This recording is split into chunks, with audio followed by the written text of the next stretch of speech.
text reading this morning is from Isaiah chapter 62, verses 1 through 5. For Zion's sake, I will not keep silent, and for Jerusalem's sake, I will not rest, until her vindication shines out like the dawn, and her salvation like a burning torch.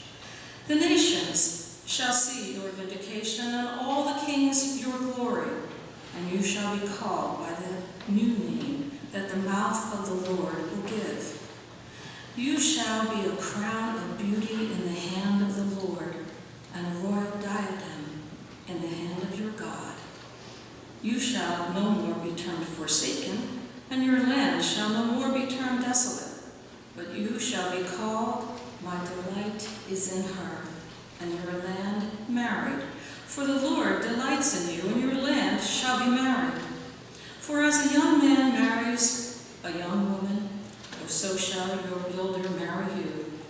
And so the bridegroom rejoices over the bride, and so shall your God rejoice over you.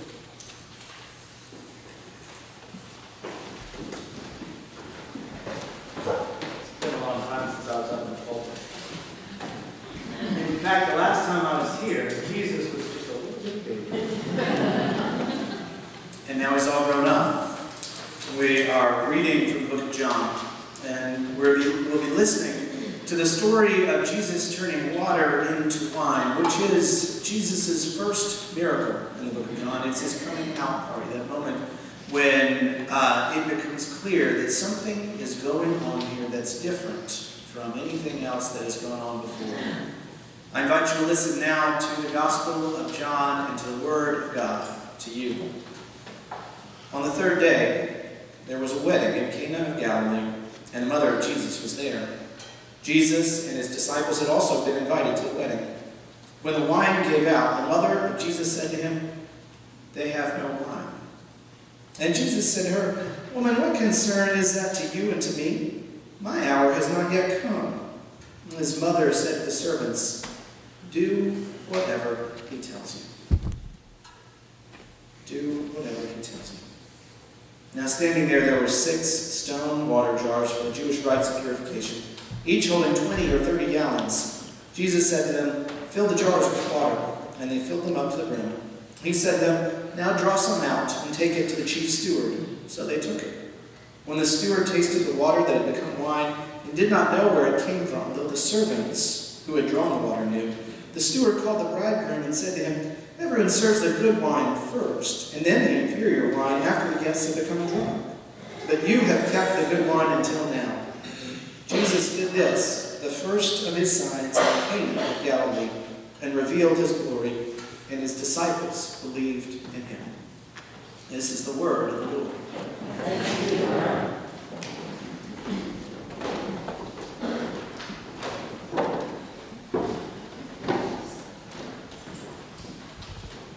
When I was about 12, this old fella in my church named Harvey Mook taught me how to make wine, which tells you that I grew up in Tennessee. He used to grow muscadine grapes on his back fence and make wine with them, and he told me he'd show me how. And the next week, he gave me a booklet and a little note on how to make wine. Had some instructions and then where to go to get the yeast and the stopper and the things I need. And I got those materials together and sent my mom to the grocery store for the grapes. And peeling the grapes was the hardest part. But after that, everything came together really easy. I left the jug in my dad's workshop to age a few months so it'd be a real fine wine. A little while later, I saw Harvey at church, and he asked me how my wine looked, and I said, "You know, everything looks great. I think it's going to be a great wine, except there's just one weird thing. I used red grapes, but I seem to have made white wine." And he said to me, "Well, what did you do?" And I told him, I peeled the grapes, and I mixed them with the sugar and the yeast and the water, and put it in the jug with the stopper. And he said, "Peeled the grapes?" Who told you to peel the grapes?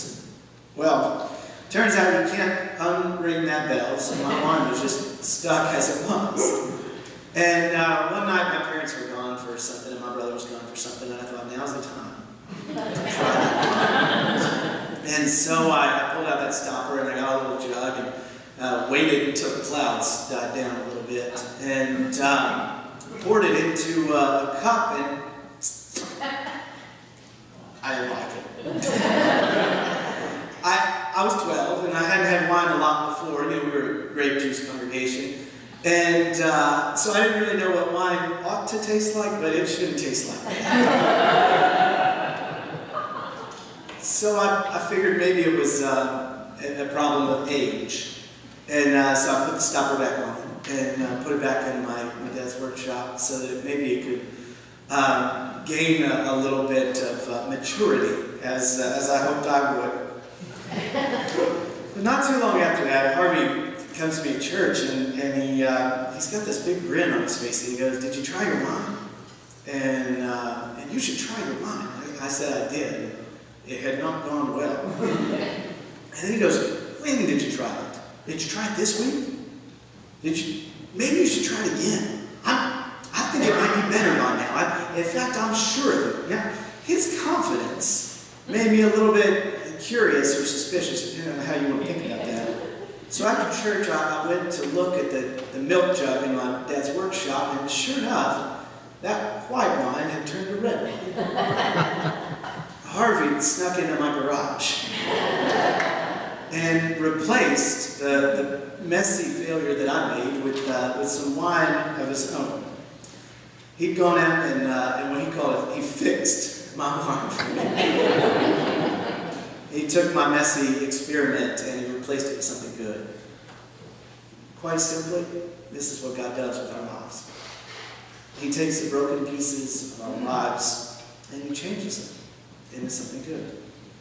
The dregs, the mistakes, the failed experiments, the messy homebrewing disasters that we try to make on our own, Jesus takes them and turns them into fine wine. When we use words like redeemed, made righteous, and saved, this is what we're talking about. And we're talking about how God takes our failures and turns them into good. And it's like when you wake up in the morning and snow has fallen in the night, and all of a sudden the mess of whatever street you lived on and all the mud and the muck that's beneath it is covered with something clean and pure and quiet and peaceful. And that's what it is to be forgiven by God. It's to have our messy failures covered with something good. It's not about our ability to be perfect. It's God's ability to love perfectly that redeems us. This miracle story is a little bit like that. Running out of wine at a wedding is a mistake. And it might have been a costly one. Now, somebody runs out of wine at a wedding, there's a grocery store that can solve that problem, or we could just wait till the next night. But for people at that time and in that culture, a wedding was a big affair, and a wedding was an economic affair. That is, it was a chance to show who your family was and what they could do and what their connections were, and build new connections. To have a disaster like that at a wedding was not just a social failure, not just an embarrassment, but a financial failure as well, and it might turn out poorly for you in the future. But Jesus took that mistake and he turned it into something good. A coming out party for his ministry, through which not just water, but the whole world would be transformed. Tomorrow is the day that we celebrate in our nation the life and witness of Dr. Martin Luther King Jr.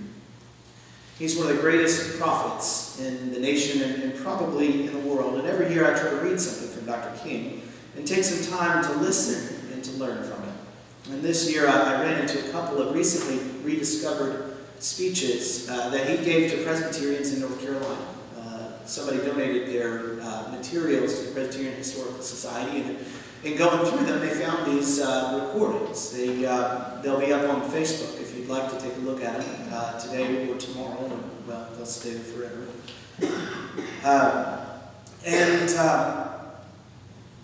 I was struck once again by Dr. King's disappointment in people like me. And he said, "I'm not only worried about the violence of the bad people," this is in your bulletin, "I'm gravely disturbed about the silence and indifference of the good people." And he his speech at Montreat, he talks about a pastor who's afraid of losing his job or losing his church or even getting hurt, getting killed. And he said that that pastor is as dead at 36 as he will be at 80. In his letter from a Birmingham jail, which I would put right next to Paul's letters in terms of spiritual power and significance, he declares that the white moderate who prefers a negative peace, which is the absence of tension, to a positive peace, which is the presence of justice, is the greatest stumbling block in the stride towards freedom. Those are convicting words. And they speak to me about my messy failures.